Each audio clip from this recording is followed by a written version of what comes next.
সেদিনকে ডাক্তারখানায় গেছিলাম, এইটা চুরি করে এনেছি। এটা কি বলে আমি ঠিক জানি না, কিন্তু আমি দেখেছি ডাক্তার এই দুটো এরকম কানের মধ্যে দিয়ে আর এরকম বুকে ধুক ধুক আওয়াজ শোনে। তার মানে এইটা দিয়ে দূরের কথা কাছে করে শোনা যায়। কি শুনবো কি শুনবো কি শুনবো? হ্যাঁ, এই বাড়িটায় একটা বউ নতুন বিয়ে হয়ে এসছে, আর শাশুড়িটাও ঠিকঠাক ভালো না। এক কাজ করি, দেয়ালে একটু এটা ঠেকিয়ে দেখি শাশুড়ি আর বউয়ার মধ্যে কি কথা হচ্ছে।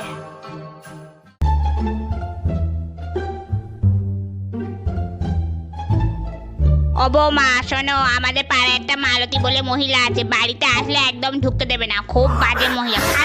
উল্টো পাল্টা বাজে বাজে কথা শেখানো, আমি অভিশাপ দিচ্ছি। যে বউকে শেখাচ্ছিস ওই বউই একদিন টোটোওয়ালার সঙ্গে পালাবে, তোদের জীবনে ভালো হবে না, সংসারে আগুন লেগে যাবে।